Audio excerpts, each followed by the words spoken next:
happened. The clouds have parted, and the Lord Jesus Christ has descended from heaven on high with a gift from God. Fallout 4. Oh my god, oh my god, oh my god, oh my god. Qu'est-ce que c'est? Il est un jeu vidéo plus stupide. Take that back, you evil French. Both of you, shut up. Alright.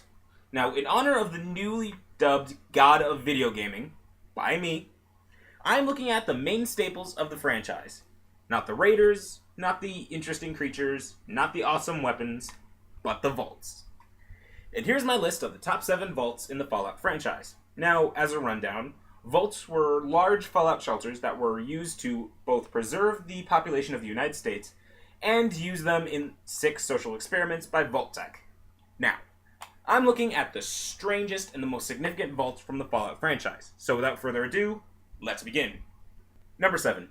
Vault 77 from One Man and a Crate of Puppets. Vault 77 was designed to test the effects of extreme isolation.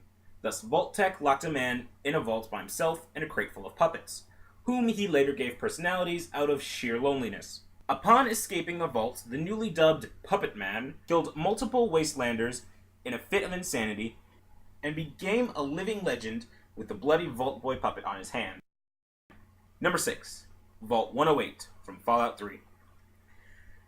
Vault 108 was famous for its overseer dying shortly after the vault doors were closed.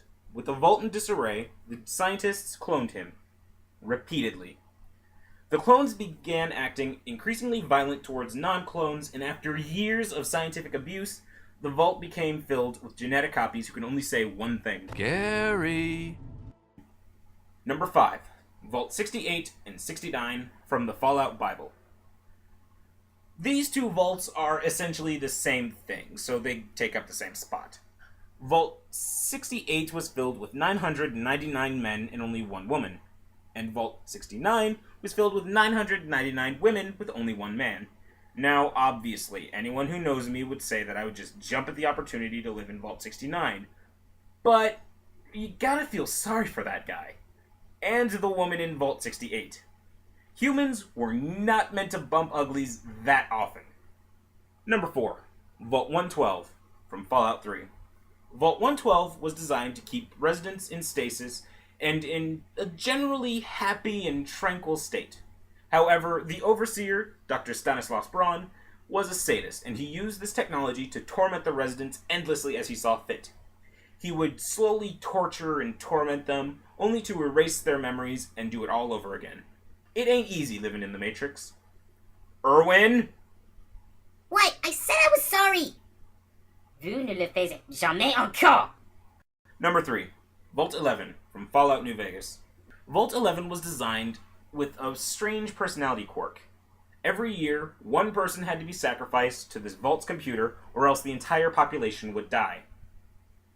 It was decided that the overseer would be the one to be sacrificed, and generally they would elect the worst, just the most heinous person to ever exist within the vault to be the overseer. And after years of brutal and cutthroat politics, only 5 people remained.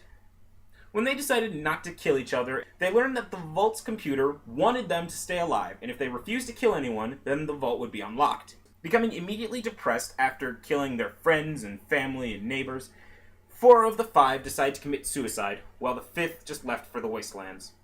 Number 2. Vault 87 from Fallout 3. This vault was designed as a military base where residents were systematically used as guinea pigs for the FEV, or Forced Evolutionary Virus. Now, the lucky ones were turned into super mutants and centaurs, and the unlucky ones were turned and mutated so horribly that even a few of them couldn't even breathe on their own. Now for a few honorable mentions who didn't quite make the list.